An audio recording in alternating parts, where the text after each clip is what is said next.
So let's talk about Fate. Fate is a big franchise that I have been avoiding. The reason why is because one, it's a long franchise with many shows. I don't know exactly how many shows they have, but it has a lot.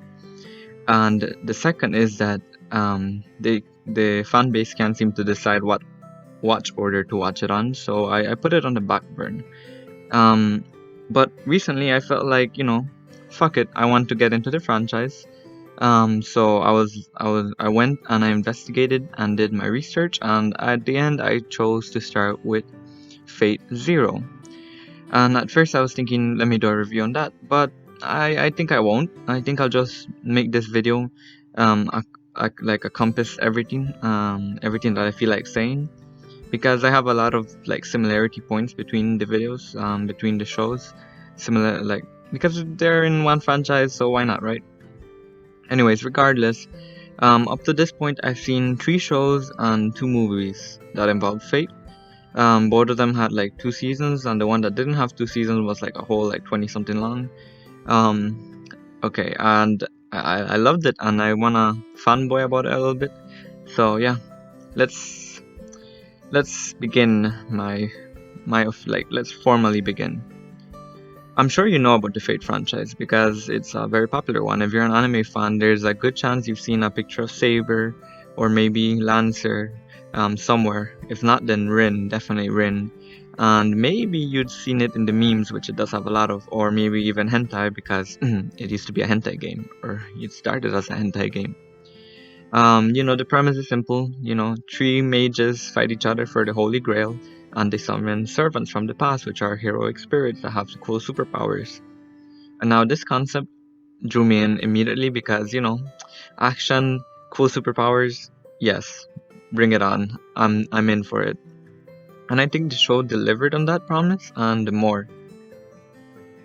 So let's begin with Fate Zero. I saw Fate Zero first. This is where I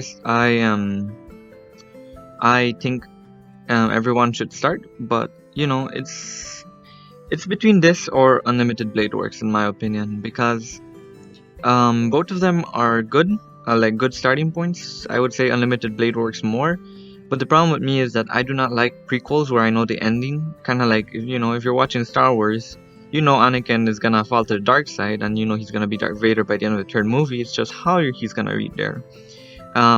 That can work for like a franchise and movies, but when it comes to my anime shows, I don't really enjoy that because, that's like 5 hours of content, and knowing the ending, which is usually one of the most like exciting parts, is not knowing where a story is going.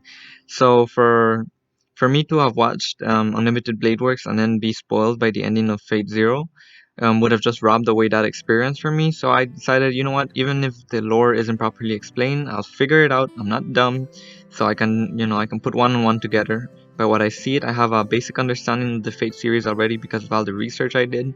So I'm going in, and I watched it. So it has 2 seasons, and 2 of them are like, I think one is 11 and the other one's 12. I'm not sure, but the point is that these 2 seasons were great, and it's very hard to say, but I think this is my favorite from what I've seen so far. It's between this or Unlimited Blade Works from what I've seen so far, because I've only seen 3 shows and 2 movies. But regardless, I really like all the characters of Fate. They're very diverse, and since they all come from very different places and all have very different ideas and ideologies, it's interesting conflicts. I really really like that. I love the concept. Again, I want to mention this because it's so different. You don't see this type of things often, especially not when it's like an ensemble and you follow many different characters, which that caught me off guard because there is no main character. I mean, by the end, there kind of is. By the end of every show, there's always is, and Unlimited Blade Works had more of an main character or main characters. But this one is what I expect from Fate. No main characters at the start, except you have a good idea on who it will probably end up being the main character by the end, or the 2 main by the end, and then you just enjoy the journey. And I really did enjoy the journey. I especially enjoyed how dark it got, because season 1 was all fun and games, right? And they're trying to kill each other, but when season 2 came along, like that was it. Like, time to start killing people because this is a battle to the death. And the way they did it, especially one of the Master of Saber, the way he did it. Oh man, that was brutal. I love the different ways that they went about it, and I love all the different ideologies and the conflicts between them. Um, there was there was this episode, season 2, episode 4, which if you've seen the show, I think it was episode 4, episode 2. It was the one with Lancer and Saber. I think it was their rematch. If you've seen that one, well, yeah, I think that was my favorite episode.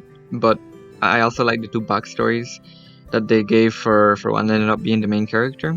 I also really like that. Um, yeah, that's all I have to say. Pretty much for this, it got really dark. It was really damn entertaining, and I really enjoyed it.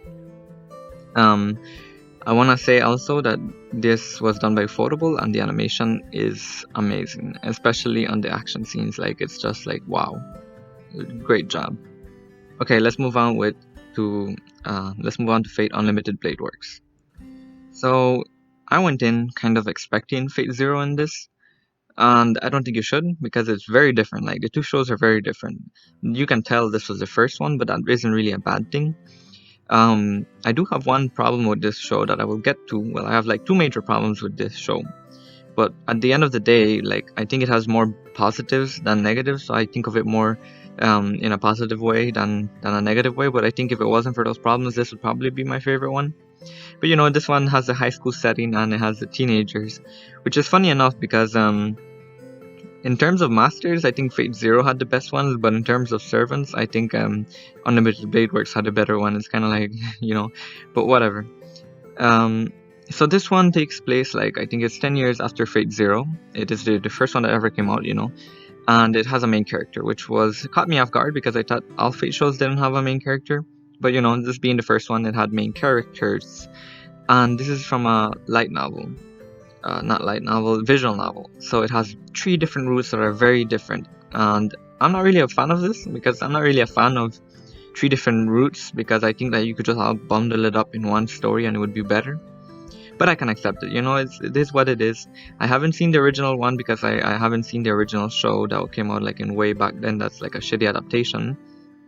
I've seen the 2 Heavensfield movies, so I only have like I have the second route that I've seen for this, and I've seen the Heavensfield, so I've seen the 2 movies that are out.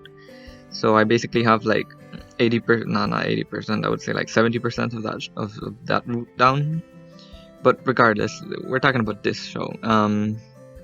I think the show takes all like the advantages that the other one has, and like just brings it over to this. I really like the main characters. Not all of them. I didn't like the main guy, the orange hair guy. What's his name? Shiro. Yes, I did not like him at all.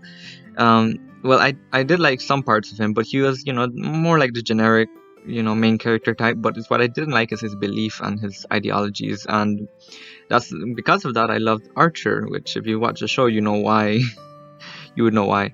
But Archer was just such a badass. I really liked him, and I really loved Rin. Rin was best girl for this show. Other things I want to mention is Sakura was left in the sideline because this is in her route, and the daughter was also left in the sideline. I don't remember her name. The homunculus, she was left in the sidelines, which another route probably explores her more, which was disappointing because each route kind of like pays off something that Fate Zero set up, and each route like pays it off.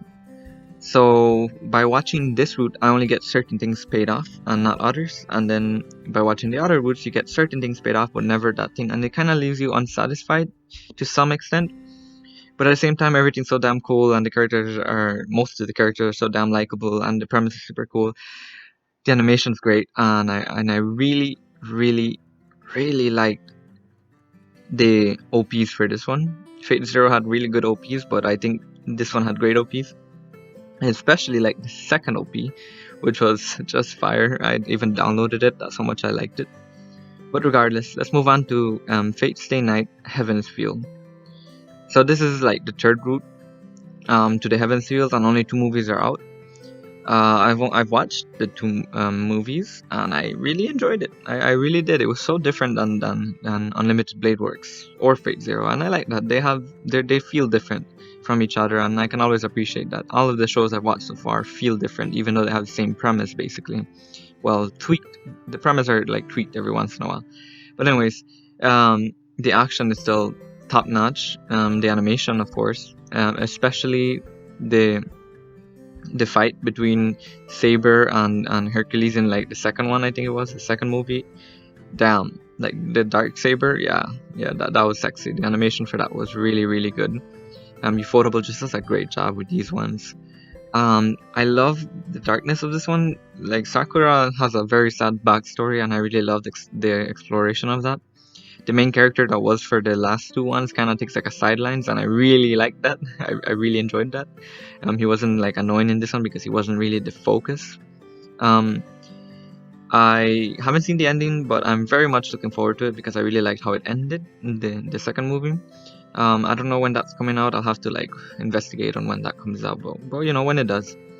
And yeah, I don't really have much to say for this one except that I really liked how dark it was. It was very different. Definitely unique. Yeah, definitely unique.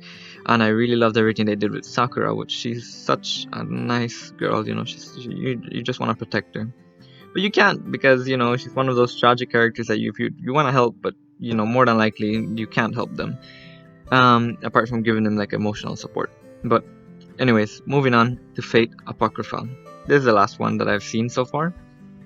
I usually like have like when I watch shows, I usually have it. I make a list of 100, then I take an app that makes it like random number generator, and then you know whatever like hits, then that's what show I'll watch. Fate Zero has Fate for the franchise has like number 53. So every time I get number 53, I just watch that and then I switch it up for our next show and then until I watch it. So I got Fate Apocrypha, which I was surprised by because like I totally did not expect to get Fate because I literally just finished watching the Heaven Seal movies and I just finished my list and I was like, okay, let's start it. Fate. So it worked out because it was like, yeah, okay, I was already in the Fate high, so might as well just continue that madness and that greatness. And I was initially disappointed when I found out A1 Pictures was doing this. This is kind of like an alternate timeline. The premise is a bit different because it's like 14 servants. It's like jammed to the pack. Like it has 14 servants, 14 masters, and you know they have like an overseer, and then yeah, it's full of characters. And I'm surprised that they handled it as well as they did. Of course, it's not perfect, and I definitely think it's the weakest one. But regardless, I really think it's good. Okay, let me see if I can word it better. I think this is the weakest one, but I think it has one of the strongest finales. Because if you have 14 servants, like it's like 7 versus 7, and the story was definitely interesting, and there was like a whole middle section that was just like action. But that finale, man, the finale is what made it for me because I usually watch shows that are long, or like 20 something episodes, like a set of 6 at the time, if I have the time, of course. Sometimes I do it by 3, but usually I like to do it by like a 3, you know, like 6. 6 is the highest I usually go to. But yes, I watched it at 6, so I kind of stopped around like episode 18. I think it was like 24 episodes. So you know, I think it's when I was watching it, I was like, it's been good so far. I'm just hoping the finale is good and it's gonna be like a very good, but not as great as the other ones because the other ones were like great too, like really damn good. But this one, the finale, like made everything up because wow, that finale. Before I can discuss the finale, first I need to say that what made it work was the OST, the epic orchestral music in the background. Yes, give me that. It was great, and everything just like it had such a nice resolution. The animation seems like they saved all the budget until the ending, and it was just like bombastic. All of them were punching each other, explosions everywhere. It was great, and I really like the main character in this one. I really like the story and being a homunculus. Really did enjoy that. I think he's like my favorite of the main characters that have been so far. Maybe arguably against like Fate Zero, probably not, but you know, whatever. So yeah, overall, I've really been enjoying my Fate journey, and I will continue it eventually. And when I finish watching the other set, I'll do like another video on my other sets, you know. But for now, that's all. Have a nice day.